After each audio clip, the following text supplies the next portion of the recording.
రగులుతున్న ఇరాన్ ప్రభుత్వ వ్యతిరేక నిరసనల్లో భారీ హింస, 72కు చేరిన మృతుల సంఖ్య, 2300 నిరసనకారులు అరెస్ట్. నిరసనకారులను దైవ వ్యతిరేకులుగా భావిస్తున్న ఇరాన్ పాలకులు. ప్రభుత్వానికి వ్యతిరేకంగా ఇరాన్లో 2 వారాల కిందట ప్రారంభమైన నిరసనలు హింసాత్మకంగా మారాయి. రాజధాని టెహరాన్ సహా పలు నగరాల్లో ఆందోళనకారులు వీధుల్లోకి వచ్చి నిరసనలు దిగుతున్నారు.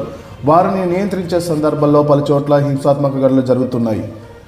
ఇప్పటిదాకా 72 మంది మరణించారు. వీరిలో చిన్నపిల్లలు, భద్రతా బలగాలు కూడా ఉన్నట్టు సమాచారం. 2300 మంది నిరసనకారులను అరెస్ట్ చేసి జైల్లో బంధించారు పోలీసులు. శుక్రవారం రాత్రి పలు చోట్ల ఆందోళనకారులు వాహనాలకు నింపిపెట్టారు. రాజధాని టెహరాన్లోని ప్రభుత్వ కార్యాలయాలు, ప్రభుత్వ వాహనాల్లో కాల్తున్న దృశ్యాలు సోషల్ మీడియాల ద్వారా బయటికి వచ్చాయి. అయితే ఆ దేశంలో మొత్తం ఇంటర్నెట్, ఫోన్ సేవలను నిలిపివేయడంతో బాహ్య ప్రపంచంతో ఆ దేశానికి సంబంధాలు తెగిపోయాయి. స్టార్లింక్ ఇంటర్నెట్ను కొంతమంది యూజ్ చేస్తూ ఉండడంతో ఇరాన్లో జరుగుతున్న వీడియోలు కొన్ని ఆన్లైన్లో ప్రత్యక్షమవుతున్నాయి. అయితే ఇరాన్ దేశంలోని పరిస్థితి నియంత్రణలోనే ఉందనేసి ఇరాన్ అధికారిక టీవీ ఛానల్ వార్తలను ప్రచారం చేస్తుంది. అయితే ఆందోళన కొనసాగుతున్నట్లు తెలుస్తుంది. ఇరాన్లోని శనివారం నుంచి ఆన్లైన్ తరగతులు ప్రారంభమవుతుంది.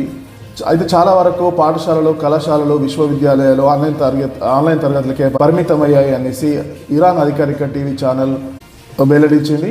అలాగే ఇరాన్ అధికారిక టీవీ ఛానల్ మాత్రం ప్రభుత్వ అనుకూల నినాదాలను మాత్రమే ప్రచారం చేస్తుందనేసి కొందరు సోషల్ మీడియాలో పోస్ట్ చేస్తున్నారు. సాయుధ ఉగ్రవాదులు శుక్రవారం రాత్రి ప్రభుత్వ కార్యాలయాలు, ప్రైవేట్ ఆస్తులకు నిప్పు పెట్టారని అధికారిక టీవీ ఛానల్ వెల్లడించింది. ప్రభుత్వానికి వ్యతిరేకంగా ఆందోళనలో పాల్గొన్న వారు దైవ వ్యతిరేకులుగా భావిస్తున్నామని, వారికి మరణశిక్ష విధిస్తామని Iran attorney general Mohammad Azad స్పష్టం చేశారు. అయితే మరోపక్క ప్రభుత్వానికి వ్యతిరేకంగా ఇరాన్లో నిరసన చేస్తున్న నిరసనకారులకు అమెరికా మద్దతు తెలుపుతుంది.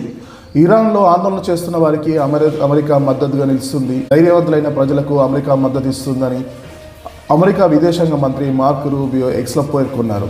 అదే సమయంలో ఇరాక్కు అమెరికా విదేశాంగ శాఖ హెచ్చరికలు జారీ చేసింది. అధ్యక్షుడు ట్రంప్తో ఆటలాడద్దు, ఆయన ఎప్పుడైనా ఏదైనా చెప్తే ఏదో ఒకటి చేస్తారని స్పష్టం చేసింది. అయితే Iran supreme leader Ayatollah Khamenei వాటిని లెక్క చేయడం లేదు. నిరసనలను అంచివేసేందుకు మరిన్ని కట్టుదిట్టమైన చర్యలు చేపడతామని స్పష్టం చేశారు. ప్రవాసంలో తలదాచుకుంటున్న ఇరాన్ యువరాజు రేజా పహ్లావి పిలుపుతో ఆందోళనలు ఉధృతం అయిన సంగతి తెలిసిందే. ఇరాన్లో ప్రభుత్వానికి వ్యతిరేకంగా జరుగుతున్న ఆందోళనకు యువరాజు రేజా పహ్లావి కూడా తోడవడంతో ఇరాన్లోని అన్ని ప్రావిన్సులలో ఉద్యమాలు ఉధృతమవుతున్నాయి. ఇరాన్ కరెన్సీ రియాల్ విలువ దారుణంగా పడిపోవడంతో డిసెంబర్ 28న ఆందోళనలు మొదలయ్యాయి.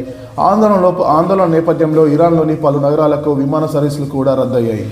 అలాగే ఇరాన్ను చావు దెబ్బ కొడతామని అమెరికా ఇరాన్కు గట్టి వార్నింగ్ ఇస్తుంది. ఇరాన్లో నిరసనకారులపై కాల్పులు జరిగితే అమెరికా జోక్యం తప్పదని, చావు దెబ్బ కొడతామని అమెరికా అధ్యక్షుడు డొనాల్డ్ ట్రంప్ హెచ్చరిస్తున్నారు. అక్కడ జరుగుతున్న నిరసనలకు అమెరికా ప్రభుత్వం నిశ్చితంగా గమనిస్తుందనేసి, నిరసనకారులు సురక్షితంగా ఉండాలని ఆశిస్తున్నట్లు అమెరికా అధ్యక్షుడు ట్రంప్ వెల్లడించారు. శుక్రవారం వైట్ హౌస్లో అగ్రశ్రేణి చమురు, గ్యాస్ రంగ ప్రతినిధులతో జరిగిన సమావేశం అనంతరం మీడియాతో మాట్లాడిన ట్రంప్, ఇరాన్ దేశం సమస్యలో ఉంది. ఎవరు ఊహించని నగరాల్లో ప్రజలు నియంత్రణ సాధిస్తున్నట్లు కనిపిస్తుంది. మేము పరిస్థితిని జాగ్రత్తగా గమనిస్తున్నాం. గతంలో జరిగినట్లే ప్రజలను చంపడం మొదలు పెడితే మేము జోక్యం చేసుకుంటామని చాలా స్పష్టంగా మేము నిశ్చితంగా పరిశీలిస్తున్నాం. ఇదే ఆఖరి హెచ్చరికగా ఇరాన్ సుప్రీం లీడర్ అయతుల్లా ఖమేనీని ఉద్దేశించి ట్రంప్ హెచ్చరికలు జారీ చేశారు.